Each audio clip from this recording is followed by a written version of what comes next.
அன்பிற்குரிய தோழர்களே, ஆகாஷ் செலிசன் என்கின்ற பட்டதாரி இளைஞர் காவல்துறை கயவர்களால் விசாரணை என்ற பெயரிலே அழைத்து சென்று அடித்து படுகொலை செய்யப்பட்டிருக்கிறார்.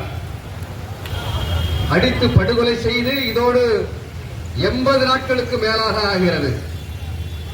ஆனாலும் இந்த குற்றவாளிகளை கைது செய்யவில்லை. குறைந்தபட்சம் குற்றவாளிகளுடைய பெயர் கூட எஃப்ஐஆரில் சேர்க்கப்படவில்லை. எந்த அளவிற்கு கொடுமையான ஒரு நிலை தமிழ்நாட்டில் ஏற்பட்டிருக்கிறது என்பதை தமிழ்நாட்டு மக்களுக்கும் இப்பொழுது புதிதாக தலைமையேற்றிருக்கிற இந்த அரசுக்கும் இந்த கோரிக்கையை வலியுறுத்தி குற்றவாளிகளை கைது செய்ய வேண்டும் என்று கவன ஈர்ப்பு ஆர்ப்பாட்டம் தென்காசி மாவட்டத்தில் ஜனநாயக சக்திகளின் குரலாக நாங்கள் நடத்தி கொண்டிருக்கிறோம். இது ஒரு தனிப்பட்ட ஒரு சமுதாயத்தின் குரலாக இல்லாமல் ஏதோ ஒரு பட்டதாரி இளைஞரை காவல்துறை அடித்து கொலை செய்துவிட்டது என்று இதை சுருக்கி பார்க்காமல் சம்பந்தப்பட்ட குற்றவாளிகள் கைது செய்யப்பட வேண்டும், சட்டத்தின் முன் அனைவரும் சமம் என்கின்ற வகையில் நாங்கள் இந்த கோரிக்கையை தமிழ்நாடு முழுவதும் கொண்டு செல்வதற்கு ஆங்காங்கே ஆர்ப்பாட்டமும் போராட்டமும் நடைபெற்றுக் கொண்டிருக்கிறது. அந்த வகையில் தென்காசி மாவட்டத்தில் நாங்கள் இந்த போராட்டத்தை ஒருங்கிணைந்து நடத்தி கொண்டிருக்கிறோம். இந்த ஆகாஷ் செலிசன் ஏன் படுகொலை செய்யப்படுகிறார்? யார் இந்த ஆகாஷ் செலிசன்? ஏன் இந்த காவல்துறை தனிப்படை அமைத்து 16 பேர் கொண்ட கும்பல் அந்த இளைஞரை காலை உடைத்து 28 இடங்களில் காயம் ஏற்படுத்தி படுகொலை செய்திருக்கிறார்கள் என்று சொன்னால் என்ன பின்னணி? நாம் இதை புரிந்து கொள்ள வேண்டும். தமிழக மக்கள் இதை புரிந்து கொள்ள வேண்டும். எதற்காக அடித்து கொலை செய்கிறார்கள்? கொலை செய்யக்கூடிய அளவிற்கு அந்த பட்டதாரி இளைஞர் அப்படி என்ன செய்து விட்டார் என்ற பின்னணியை நாம் புரிந்து கொள்ள வேண்டும். இந்த பிரச்சனையினுடைய அடிப்படை மையமாக இருப்பது போதை, கஞ்சா போதை, டாஸ்மாக் போதை. இந்த போதையினுடைய பின்னணியில் தான் இந்த ஆகாஷ் செலிசன் என்பவர் அடித்து படுகொலை செய்யப்பட்டிருக்கிறார். நான் அந்த பகுதியில் மானாமதுரை பகுதியில் தொடர்ச்சியாக இந்த குற்றவாளிகள் கைது செய்யப்பட வேண்டும் என்று வலியுறுத்தி அங்கே ஒரு அறப்போராட்டம் நடத்தி கொண்டிருக்கிறார்கள் அந்த பகுதி மக்கள். அப்படி நடத்தி கொண்டிருக்கும் போது 17வது நாள் போராட்டத்திலே நான் கலந்து கொள்ள அந்த மானாமதுரை பகுதிக்கு சென்றேன். அப்படி செல்லுகின்ற போது கிருஷ்ணராஜபுரம் என்கின்ற அந்த மானாமதுரை பகுதியில் இருக்கக்கூடிய அந்த பகுதிக்கு அவருடைய வசிக்கக்கூடிய பகுதி அது. அந்த பகுதிக்கு சென்று இந்த ஆகாஷ் செலிசன் எந்த மாதிரியான இளைஞன், அவன் எப்படிப்பட்டவன் என்று நான் அந்த பகுதி மக்களிடத்திலே விசாரித்தேன். அப்படி விசாரித்த போது இந்த ஆகாஷ் செலிசன் துணிச்சலாக ஒவ்வொன்றையும் தட்டி கேட்கக்கூடிய சமூக ஆர்வலராக, சமூக செயல்பாட்டாளராக செயல்பட்டுக் கொண்டிருக்கிறார். போதை கும்பலை எதிர்த்து கேள்வி கேட்கிறார். அந்த ஒரு தவறு என்று வந்துவிட்டால் அதை தட்டி கேட்கிறார். இவ்வளவுக்கும் அந்த ஆகாஷ் செலிசனுடைய அப்பா எல்லோராலும் அறியப்பட்டவர். எப்படி என்றால் அந்த பகுதியில் பிரியாணி விற்கிற ஒரு கடைக்காரர் அவர். ஆக அந்த பகுதியில் உள்ள காவல்துறைக்கு இந்த ஆகாஷ் செலிசனை பற்றியும் அவரது குடும்பத்தை பற்றியும் தெரியும். இப்படி இருக்கின்ற சூழ்நிலையில் நான் அங்கு விசாரித்தேன். அப்படி விசாரிக்கின்ற போது இந்த ஆகாஷ் செலிசனை கூடுதலான தகவல் ஒன்றை சொன்னார்கள். அந்த மானாமதுரை பகுதியில கஞ்சா வியாபாரிகளோடு, கஞ்சா விற்கின்ற வியாபாரிகளோடு கூட்டு சேர்ந்து கொண்டு இந்த காவல்துறை செயல்படுவதாக சொன்னார்கள். எப்படி இந்த கஞ்சாவால் பாதிக்கப்பட்ட ஒரு குடும்பத்தினருக்கு இந்த ஆகாஷ் செலிசன் அந்த கஞ்சா வியாபாரியை மிரட்டி பணம் பெற்று அந்த பாதிக்கப்பட்ட குடும்பத்திற்கு கொடுக்கிறான். இங்கிருந்துதான் ஆரம்பிக்கிறது பிரச்சனை. இந்த டாஸ்மாக் மதுபானங்களை பிளாக்ல வாங்கி விற்கக்கூடிய அந்த அவர்களை தட்டி கேட்கிறான். ஒரு கஞ்சாவோ ஒரு போதைப் பொருளோ அரசு அல்லாது தனியார் இடத்திலே விற்கப்படுமாயானால் அதற்கு முழு பொறுப்பு இந்த காவல்துறை தான். மறுக்க முடியுமா? காவல்துறை பணம் பெற்று அதை விற்க சொல்லாமல் அவன் விற்பானா? கஞ்சாவை காவல்துறை துணை இல்லாமல் விற்க முடியுமா ஒருவன்? ஆக இந்த போதைப் பொருள் புழக்கத்திற்கு அடிப்படை காரணம் இந்த காவல்துறை தான். இதை மறுக்க முடியுமா யாராவது? ஆக இந்த கஞ்சாவை கட்டுப்படுத்த வேண்டும். கஞ்சாவினால் இந்த பகுதி இளைஞர்கள் பாதிக்கப்படுகிறார்கள் என்று தட்டி கேட்டவன் தான் இந்த ஆகாஷ் செலிசன். அதை நாம் புரிந்து கொள்ள வேண்டும். அந்த வகையில் தான் இந்த போதைப் பொருள் கும்பல் இந்த ஆகாஷ் செலிசனை எப்படியாவது தீர்த்து கட்டிவிட வேண்டும் என்று கங்கணம் கட்டிக் கொண்டிருக்கிறார்கள்.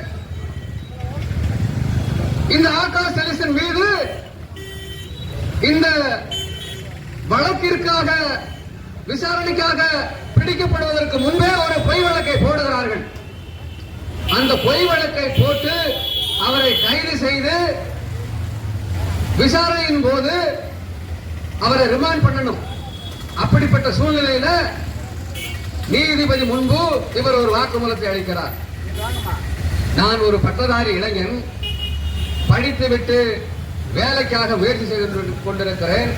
எனது வேலையை இந்த அரசு வேலைக்கு இவன் சென்றுவிடக் கூடாது என்ற காரணத்தால் இந்த காவல்துறை என் மீது பொய் வழக்கை புனைந்திருக்கிறது என்று சொல்லி அந்த நீதிபதி முன்பு இவன் சொல்லுகிறான். என் மீது இதற்கு முன்பு ஏதாவது வழக்கு இருக்கிறதா? எந்த வழக்கும் இல்லை. எந்த வழக்கும் இல்லாமல் என் மீது அபாண்டமாக இந்த மானாமதுரை காவல்துறை என் மீது வழக்கு பதிவு செய்திருக்கிறது என்று அந்த இளைஞன் அந்த நீதிபதி முன்பு சொல்லி இருக்கிறார். உடனே அந்த நீதிபதி இந்த ஆகாஷ் செலிசனை பிடித்து வந்த அந்த காவல்துறையிடம், என்னையா இப்படியெல்லாம் ஒரு இளைஞனுடைய வாழ்க்கையை கெடுக்கலாமா என்று சட்டம் போட்டு அந்த நீதிபதியுடைய சொந்த ஜாமீனில் வெளியேற்றிருக்கிறார், விடுவிக்கப்பட்டிருக்கிறார் அந்த ஆகாஷ் செலிசன். அப்படி என்றால் ஒரு பொய் வழக்கு போச்சு. அப்ப எப்படியாவது இன்னொரு வழக்கில் இவன் சிக்குவானா என்று இந்த காவல்துறை கங்கணம் கட்டி கொண்டிருந்த நேரத்தில் தான் இந்த ஆகாஷ் செலிசன் இந்த ஒரு வழக்கிற்காக விசாரணைக்காக தனிப்படை போடப்பட்டு 16 பேர் கொண்ட தனிப்படை போடப்பட்டு கைது செய்யப்படுகிறான். கைது செய்து அழைத்து செல்லப்படுகிறான். ஆக அப்படி அழைத்து செல்லுகின்ற போது விசாரணைக்காக ஆங்காங்கே வைத்து இவனை அடித்து துன்புறுத்தி இருக்கிறார்கள். காலிலே ஈர கோழியை சுத்தி ஒரு கல்லிலே வைத்து இரும்பு ராடால் அந்த காலை உடைத்திருக்கிறார்கள் இந்த காவல்துறையை சேர்ந்த தனிப்படை. கோவில் காவலாளி அஜித் குமார் இதே போன்று அடித்து படுகொலை செய்யப்பட்டவுடன் அன்றைக்கு இருந்த திமுக அரசு தனிப்படையை கைவிடுவதாக களைவதாக அறிவித்தது. பின்பு எப்படி இப்படி ஒரு தனிப்படை உருவானது? அது தனிப்படையா இல்லை கொலை செய்கின்ற படையா அல்லது கூலிப்படையா? யாருக்காக இந்த கொலையை செய்கிறார்கள்? கஞ்சா வியாபாரிகளுக்காக அரசு பதவியை துஷ்பிரயோகம் செய்து இந்த கொலையை செய்கிறார்கள் இந்த காவல்துறையை சார்ந்தவர்கள். இதுக்கு யாராவது குழப்ப பார்க்கலாம்ல? இதுக்கு வேற ஏதாவது தொழில் செய்யலாம்ல? நீ காவல்துறைக்கு வருபவர்கள் எப்படியெல்லாம் கனவு கண்டு அந்த துறையை காதலித்து வருகிறார்கள். உன் போன்ற அயோக்கியர்களால், உன் போன்ற பொறுக்கி நாய்களால் அந்த காவல்துறை கலங்கப்பட்டிருக்கிறது. உன்னுடைய சாதி வரியால் ஒரு காவல்துறையா கலங்கப்பட்டிருக்கிறது. இதையெல்லாம் இந்த தமிழ்நாடு அரசு புரிந்து கொண்டு இந்த குற்றவாளிகள் மீது நடவடிக்கை எடுத்திருக்க வேண்டுமா வேண்டாமா? அந்த 16 குற்றவாளிகளை குறைந்தபட்சம் கைது செய்திருக்க வேண்டுமா வேண்டாமா? 80 நாட்கள் கடந்து இன்றைக்கு சென்று கொண்டிருக்கிறது. ஆனாலும் ஒரு எஃப்ஐஆர்ல இந்த குற்றவாளிகள் பெயர் சேர்க்கப்படலங்க. எவ்வளவு பெரிய மோசடி! இது சட்டத்தின் ஆட்சி, இது ஜனநாயகத்தின் ஆட்சி என்று வாய்களிலே பேசுவார்கள். இந்த அயோக்கியத்தனத்தை எதிர்த்து ஏன் குரல் கொடுக்கவில்லை? சட்ட நடைமுறையை மீறுகிறார்கள். சட்டத்தை ஒரு மைத்துக்கு கூட மதிக்கல. நாங்கள் என்ன சொல்லுகிறோம்? இத்தனை நாள் ஆகிவிட்டது. சென்ற திமுக அரசு மிகப்பெரிய தவறிழைத்து விட்டது. சென்ற அரசில் மிகப்பெரிய வன்கொடுமைகள், சாதி வெறி படுகொலைகள். ஆனால் இந்த அரசு இந்த படுகொலைகளை கட்டுப்படுத்தும் என்று நாங்கள் நம்புகிறோம். கால அவகாசம் உங்களுக்கு இருக்கிறது. நேற்று முன்தினம் கூட கவின், ஆணவ படுகொலை செய்யப்பட்ட கவினுடைய அந்த சம்பவத்திற்கு ஒரு நீதி கிடைத்திருக்கிறது. 10 மாதங்கள் தலைமறைவாக இருந்த அந்த படுகொலையாளன் சுர்ஜித்தினுடைய அம்மா கைது செய்யப்பட்டிருக்கிறார். இது ஒரு முன்னேற்றம் தான். ஆனால் நாங்கள் என்ன சொல்லுகிறோம்? இந்த 16 குற்றவாளிகளை நீங்கள் கைது செய்ய வேண்டும். அப்ப கைது செய்தால்தான் இந்த புதிய அரசு மேல் எங்களுக்கு நம்பிக்கை ஏற்படும். ஆக சட்டத்தை மதிக்காமல் இருப்பவர்கள் யார்? நாங்கள் சட்டத்தை மதிக்கிறோம். இந்த காவல்துறை சட்டத்தை மதிக்கிறதா? எப்படி ஒருவரை படுகொலை செய்யக்கூடிய அளவிற்கு இவர்களுக்கு யார் அதிகாரத்தை கொடுத்தது? இதே ஒரு கூலிப்படை அடித்து கொலை செய்திருந்தால் அது என்ன ஆகும்? இவன் 4 பேரை வெட்டுவான், அவன் 4 பேரை வெட்டுவான். காலத்துக்கும் இந்த கொலைகள் தொடர்ந்து கொண்டே இருக்கும். ஆனால் நீ யாரு? நீயும் கூலிப்பட மாதிரி தான் செயல்பட்டு இருக்கிற. உன் ட்ரெஸ் மட்டும் காவல்துறை ட்ரெஸ். ஆனா உள்ளுக்குள்ள சாதி வெறி, உள்ளுக்குள்ள கூலிப்படைக்கான அத்தனை தகுதியும் உனக்கு இருக்கிறது. எந்த தகுதியும் உனக்கு காவல்துறையில தகுதி, எந்த தகுதியும் இல்லை உனக்கு. அங்கங்க ஓடி ஒளிஞ்சுக்கிட்டு இருக்கிறீங்க. உன்னுடைய மனசாட்சி உன்னை உழுக்குமா உழுக்காதா? இப்படி ஒரு படுவாதத்தை நாம செஞ்சிட்டோமே. ஆக இதற்கு நீதி வேண்டும் என்று நாங்கள் 80 நாட்களுக்கு மேலாக நாங்கள் போராடி கொண்டிருக்கிறோம். தமிழ்நாடு முழுவதும் இந்த போராட்டம் நடக்கிறது. திருச்சியில, விருதுநகர்ல, சென்னையில, தஞ்சாவூர்ல, இப்படி பல்வேறு மாவட்டங்களில் இந்த போராட்டம் நடைபெற்றுக் கொண்டிருக்கிறது. எதற்காக? இந்த கயவர்களை, இந்த குற்றவாளிகளை கைது செய்ய வேண்டும் என்று. ஏன் தாமதம்? எது உங்களை தடுக்கிறது அந்த குற்றவாளிகளை கைது செய்வதற்கு? சாமானியன் என்றால் உங்களுக்கு அவ்வளவு இலக்கரமாக போய்விட்டனா? சாமானியன் என்றால் அதுவும் இந்த அது ஒரு குறிப்பிட்ட சமுதாயம், தேவேந்திர குல வேளாளர் சமுதாயம் என்றாலே இவர்களுக்கு எப்படி வேண்டுமானாலும் இவர்களை நாம் கையாளலாம் என்று ஒரு முடிவுக்கு வந்து விட்டார்கள். பல்வேறு உதாரணங்களை இதற்கு சொல்லலாம். இதோ இந்த செங்கோட்டையில ஒரு 10-20 நாளைக்கு முன்னாடி, இந்த தேர்தலுக்கு முன்னாடி ஒரு படுகொலை. சுபாஷ் என்கின்ற ஒரு இளைஞன்,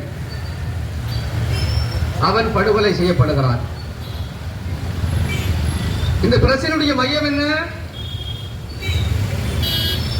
2 பேர் ஒரு பெண்ணை காதலிக்கிறார்கள். ஒருவன் இன்னொரு சாதி, இவன் தேவேந்திர குல வேளாளர் சமுதாயத்தை சேர்ந்தவன். ஆனால் எல்லோரும் ஒற்றுமையோடு பழகுகிறார்கள். ஆனால் 2 பேர் ஒரு பெண்ணை காதலிக்கிறார்கள். அப்படி காதலிக்கின்ற போது அந்த பெண் இந்த தேவேந்திர குல வேளாளர் சமுதாயத்தை சார்ந்த சுபாஷ் என்பவனைத்தான் நான் காதலிக்கிறேன் என்று சொல்லுகிறது. அப்பொழுது அந்த இன்னொருவன் என்ன சொல்கிறான், அந்த சமுதாயத்தை சேர்ந்த பெண் தான் அது. எப்படி என்னை விட்டு உன்னை காதலிக்கிறார் என்று இவரிடம் சண்டையிட்டிருக்கிறான். அப்பொழுது அவர்கள் அப்பா அம்மா எல்லாம் சேர்ந்து என்ன பண்றாங்க, பெங்களூருக்கு இந்த சுபாஷை அனுப்பி கிட்டத்தட்ட 6 மாத காலம் பெங்களூர் இருந்திருக்கலாம் இந்த சுபாஷ் என்ற இளைஞன். அப்படி இருந்துவிட்டு ஒரு திருவிழாவுக்காக இங்க மறுபடியும் வரான். அப்படி வரும்போது அந்த பையன் என்ன பண்றான், இந்த பிரச்சனைகள் எல்லாம் மறந்து பெங்களூர்ல வந்து அந்த சாராயம் வந்து கம்மியான விலை போல அங்க இருந்து ஒரு புல்ல வாங்கிட்டு வரான். புல்ல வாங்கிட்டு வந்து இவர்கள் எல்லாம் சேர்ந்து, இந்த கொலை செய்தவர்கள் எல்லாம் சேர்ந்து அந்த சாராயத்தை குடிக்கிறார்கள். பெங்களூர் வந்து வாங்கிட்டு வந்து அப்படி குடித்து விட்டு அப்பொழுதுதான் அந்த பிரச்சனை அவர்கள் பேசுகிறார்கள், குடித்து விட்டு பேசுகிறார்கள். அப்படி பேசுகின்ற போது எப்படி என்னை விட்டு என் சமுதாயத்தினுடைய அந்த பெண் உன்னை எப்படி காதலிப்பாள் என்று இவனோடு சண்டை. உடனே இவன் வந்து வீட்டுக்கு வந்துட்டான். அவன் மறுபடியும் உடல போன் அடிச்சு கூப்பிடுறான், வாடா நீ அங்கிருந்து புல்லு வாங்கிட்டு வந்துட்ட, நாங்களும் சரக்கு வாங்கி வச்சிருக்கிறோம், வா சேர்ந்து குடிப்போம், இந்த பிரச்சனை இதோடு மறந்து விடுவோம் என்று இந்த சுபாஷ் என்ற இளைஞனை அந்த இவருடைய நண்பர்கள் கூப்பிடுகிறார்கள். இவன் என்ன பண்றான், சரி நம்ம நண்பர்கள் தானே, ஒன்றாக குடித்தவர்கள் தானே, ஒன்றாக பேசியவர்கள் தானே, நம்பி போறான். அங்க போறான். இவன் வீட்டில இருந்து ஒரு பக்கத்துல தான், அப்படியே பின்னாடி. அப்படி போகின்ற போது இவனை மறுபடியும் குடிக்க வைக்கிறார்கள். அவன் நான் குடிக்க மாட்டேன், எனக்கு போதும், எனக்கு சரக்கு புல்லாயிருச்சு அப்படின்னு சொல்றான்.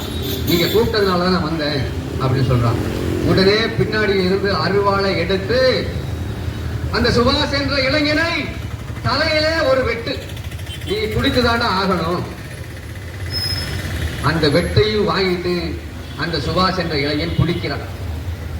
குடித்துக் கொண்டிருக்கும் போதே இவர்களுக்குள் எப்படிரா என் சாதிக்கார பெண்ணு உன்னை எப்படி காதலிப்பா, நான் என் சாதிக்கார பொண்ணு நான் காதலிக்க மாட்டேனா அப்படின்னு சொல்லி அந்த சுபாஷ் என்ற இளைஞனை வெட்டி கை காலை கெட்டி பக்கத்தில் ஒரு கிணறு இருந்திருக்கு, கிணத்துக்குள்ள போட்டுறான். இதில் என்ன வேடிக்கை என்று சொன்னால், அதில் 15 வயது சிறுவனும் அடக்கம் அந்த படுகொலை செய்வதில். 3 பேர் சேர்ந்து நம்பிக்கை துரோகம் செய்து அந்த இளைஞரை படுகொலை செய்து விட்டார்கள். படுகொலை செய்ததோடு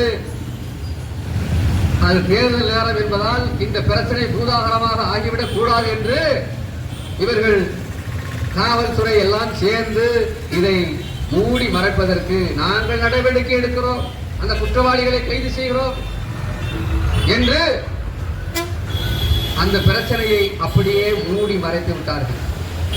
நாங்கள்லாம் அந்த பகுதிக்கு சென்று, நானும் தமிழக வாழ்வுரிமை கட்சியினுடைய செயல்பாட்டாளர் அன்பு சகோதரர் சுடலை அவர்களெல்லாம் நேரில் சென்று அங்கு என்ன நடந்தது என்பதை கேட்டறிந்தோம்.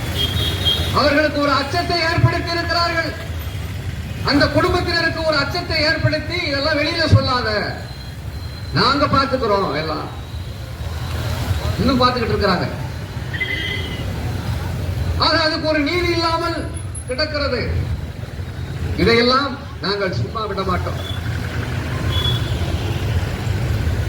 நான் ஒரு அந்த பிரச்சனையோடு ஒட்டி இங்கு நடக்கிற பல்வேறு பிரச்சனைகளை வலியுறுத்தி, சாதிய கொடுமைகளை வலியுறுத்தி இதற்கு ஒரு நிரந்தர தீர்வு காண வேண்டும்.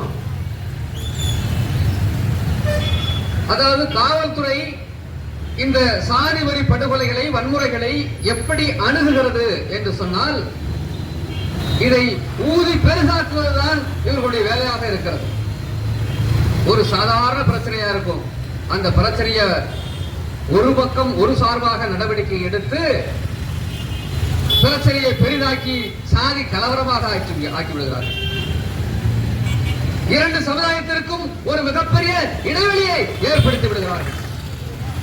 ஒரு மொழி பேசுகிறவர்கள் தமிழர்களாக ஒருங்கிணைய முடியாத அளவிற்கு இங்கே சாதிய சிக்கல்கள் இருக்கிறது. அந்த சிக்கல்களை யார் உருவாக்குகிறார்கள்? இந்த அரசியல்வாதிகள் தான் உருவாக்குகிறார்கள், இந்த ஆட்சியாளர்கள் தான் உருவாக்குகிறார்கள். அதற்கு நாம் பலியாகி கொண்டே இருக்கிறோம்.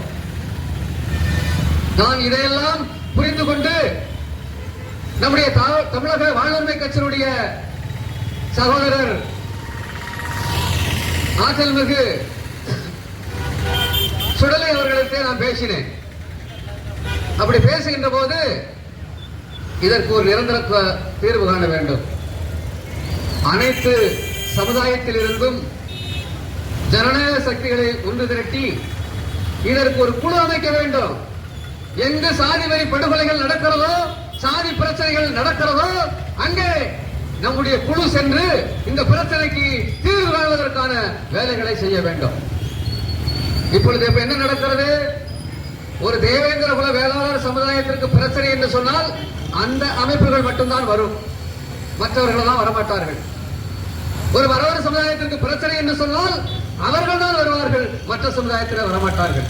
ஒரு நாடார் சமுதாயத்துக்கு பிரச்சனை என்று சொன்னால் அவர்கள் தான், அந்த சமுதாயத்தை சேர்ந்தவர்கள் தான் வருகிறார்கள், மற்றவர்கள் வர முடியாத அளவிற்கு தமிழர்களாக ஒருங்கிணைந்து செயல்பட முடியாத அளவிற்கு இங்கே சிக்கல் இருக்கிறது. அந்த சிக்கல்களை நாம் எப்பொழுது போக்க போகிறோம், எப்பொழுது தமிழர்களாக நாம் ஒன்றிணைய போகிறோம் என்கின்ற வகையில் இந்த பிரச்சனையை ஒரு அனைத்து சமுதாயம் அடங்கிய ஒரு குழுவை நாம் ஏற்படுத்த வேண்டும் என்று நான் நம்முடைய சுடலை அவர்களிடத்திலே பேசினேன். அதற்கான வேலைகளும் நடந்து கொண்டிருக்கிறது. இனி அரசை நம்பியும் காவல்துறை நம்பியும் பயனில்லை. அவர்களிடத்திலே நாம் போனால் இந்த பிரச்சனைக்கு தீர்வு ஏற்படாது. நம்முடைய பிரச்சனையை, தமிழர்களுடைய பிரச்சனையை நாம் தான் தீர்க்க வேண்டும். ஆக இது போன்ற இன்னைக்கு கூட நேற்று நெட்டூர் என்கின்ற கிராமத்தில், ஆலங்குளத்தில் இருக்குது நெட்டூர், அங்க முகமூடி அணிந்து தேவேந்திர குல வேளாளர் சமுதாய அந்த ஊருக்குள்ள புகுந்து கண்டவனை எல்லாம் வெற்றான். ஏன் இந்த கொலவெறி உனக்கு? எப்படி இது போன்ற சிந்தனைகள் உங்களுக்கு வருகிறது? ஏற்கனவே நாங்குநேரியில இதே போன்று ஒரு படுகொலை நடந்தது. கண்டவன் எல்லாம் வெற்றான். அதுல ஒரு வடமாநிலத்தவரும் வெட்டுப்பட்டு செத்து போறான். இது என்ன மாதிரியான அணுகுமுறை? தமிழ்நாட்டிற்கு இது புதிது. இப்படி ஒரு கும்பலாக கண்மூடித்தனமாக எந்த ஒரு உள்நோக்கமும் இன்றி, அதாவது எந்த ஒரு டிமாண்டும் கிடையாது அவங்ககிட்ட. என்ன டிமாண்ட் வைக்கிற நீ? இப்படி ஒரு படுகொலை செய்கிற அளவுக்கு உனக்கு என்ன கொள்கை இருக்கிறது? ஆக இப்படியான கலாச்சாரங்கள் ஏன் உருவாகிறது? எந்த அடிப்படையில் இது உருவாகிறது? நான் விசாரித்த வகையில் வெளிமாநில குற்றவாளிகளோடு இங்கு இருக்கக்கூடிய சாதிவாதிகள் துணை கொண்டு இது போன்ற படுகொலைகளை அரங்கேற்றி இருக்கிறார்கள். இவர்களுக்கு சிறையில் இருந்து இது போன்ற ஒருங்கிணைப்புகள் நடந்து கொண்டிருக்கிறது என்று எனக்கு தகவல்கள் சொன்னார்கள். சிறையிலே இவர்கள் பேசி இப்படியான ஒரு படுகொலைகளை நிகழ்த்த வேண்டும், இங்க இருக்கிற சாதியவாதிகள் இணைந்து எப்போதும் சாதி வரிகளை தனியாமல் பார்த்துக் கொள்ள வேண்டும் என்ற வகையில் இவர்கள் செயல்பட்டுக் கொண்டிருக்கிறார்கள். இதையெல்லாம் அரசு கவனத்தில் கொள்ள வேண்டும். மிகப்பெரிய அளவில் இது மிக மிக மோசமான நிலையில சட்டம் ஒழுங்கு பிரச்சனை ஏற்படுவதற்கு இது வழிவகுக்கும். இந்த மாதிரி பிரச்சனைகள் எல்லாம் எங்க நடக்குது? பீகார், உத்தரப்பிரதேசம் போன்ற மாநிலங்கள்ல இப்படி ஒரு கும்பல் கலாச்சாரம் நடைபெற்றது. அதோட தமிழ்நாட்டில் இப்படி ஒரு கலாச்சாரம் நடைபெற்றுக் கொண்டிருக்கிறது. இதை முளையிலே கிள்ளி எறிய வேண்டும். அரசு இதற்கு முழு பொறுப்பே இருக்க வேண்டும். இப்படி இஷ்டத்துக்கு முகமூடி அணிந்து கொண்டு அங்கங்க படுகொலை செய்யலாம் அப்படின்னா மக்கள் நடமாட முடியாது, மக்கள் சுதந்திரமாக நடமாட முடியாது. இதையெல்லாம் இந்த அரசு புரிந்து கொண்டு இதற்கு நடவடிக்கை எடுக்க வேண்டும். அவர்கள் எல்லாம் பிடித்து விசாரணை செய்யக்கூடிய அளவிற்கு அவர்கள் சரியான நபர்களா? சுட்டுக் கொள்ள வேண்டாமா? அவர்கள்லாம் பிடித்து உடனே தூக்கப்பட வேண்டாமா? அவருக்கு என்ன விசாரணை மயிர வேண்டி கிடக்குது? ஒரு சிந்தனை இல்லாம கஞ்சா அடிச்சுக்கிட்டு போற வரவெல்லாம் வெட்டுறான் அப்படின்னா அவன் சமூக விரோதி, இந்த சமூகத்திற்கு தேவையற்றவன். அவன் எவ்வளவு பெரிய அவனுக்கு விசாரணை? அவன் எங்களுடைய வரிப்பணத்துல சிறையில வச்சு அவனுக்கு சாப்பாடு போடுவ. தகுதியற்றவர்கள், இந்த நாட்டிற்கு உயிர் வாழ தகுதியற்றவர்கள் அந்த கயவர்கள், அந்த குற்றவாளிகள். ஆக இப்படியான சட்ட ஒழுங்கு பிரச்சனை தொடர்ச்சியாக தமிழ்நாட்டில் நடந்து கொண்டிருக்கிறது. சாதி வரி படுகொலைகள் நடந்து கொண்டிருக்கிறது. இதை அரசு உன்னிப்பாக கவனித்து ஏற்கனவே இருந்த அரசு இந்த சாதி வரி படுகொலைகளை தடுப்பதற்கு தவறிவிட்டது. அதற்கான தண்டனை தான் இன்றைக்கு முதலமைச்சர் ஸ்டாலின் தோற்றது கூட. அதற்கான தண்டனை தான் இது. எத்தனை படுகொலைகளுக்கு நீங்கள் நீதி வாங்கி கொடுத்திருக்கிறீங்க? எத்தனை சாதி வரி படுகொலைகள் உங்களுடைய ஆட்சியில? நாங்கள் இப்பொழுது அமைந்திருக்கிற இந்த ஆட்சியை முதல்வர் விஜய் அவர்களை நடவடிக்கை எடுப்பார்கள் என்று நாங்கள் நம்புகிறோம். உங்களுக்கு அதற்காகத்தான் இந்த ஆட்சியை ஏற்படுத்தி இருக்கிறார்கள். ஆக இந்த சாதி வரி குற்றவாளிகளுக்கு எதிராக சாட்டையை சுழற்றக்கூடிய நேரம் உங்களுக்கு வந்திருக்கிறது முதல்வர் விஜய் அவர்களே. அப்பொழுதுதான் உங்கள் மீது நம்பிக்கை ஏற்படும். திரைப்படத்துல இப்படி ஒரு குற்றம் செஞ்சா நீங்க என்ன செய்வீங்க? பாலத்துல கயிறை கட்டி தலைகீழ தொங்க விட்டு அவனை சுட்டுக் கொள்ளுவீங்க இல்லையா? இப்படித்தானே உங்கள் திரைப்பட காட்சிகள்லாம் அமையும். ஒரு சமூக விரோதிகள் ஒரு ஊருக்குள்ள புகுந்து கண்டவனெல்லாம் வெட்டி இருக்கிறான். இது சமூக குற்றம் இல்லையா? சமூக விரோதிகளுடைய செயல் இல்லையா? அவர்களுக்கு உங்கள் பாணியில் ஒரு தீர்வு சொல்ல வேண்டும் என்று சொல்லி இந்த ஆகாஷ் செலிசன் காவல்துறையால் அடித்து படுகொலை செய்யப்பட்ட இந்த ஆகாஷ் செலிசனுக்கு நீதி வேண்டும் என்று வலியுறுத்தி இந்த ஆர்ப்பாட்டம், இந்த கவன ஈர்ப்பு ஆர்ப்பாட்டம் பல்வேறு மாவட்டங்களில் நடைபெற்றுக் கொண்டிருக்கிறது. அந்த வகையில் நாம் தென்காசி மாவட்டத்தில் ஜனநாயக சக்திகளின் குரலாக நாம் ஒலித்துக் கொண்டிருக்கிறோம். ஆகவே விரைந்து காலதாமதம் இல்லாமல் இந்த பிரச்சனைக்கு தீர்வு ஏற்படுத்த வேண்டும். அந்த குற்றவாளிகளை கைது செய்து தண்டனை பெற்றுத் தர வேண்டியது இந்த அரசுடைய கடமை என்று சொல்லி வாய்ப்புக்கு நன்றி கூறி விடைபெறுகிறேன். நன்றி, வணக்கம்.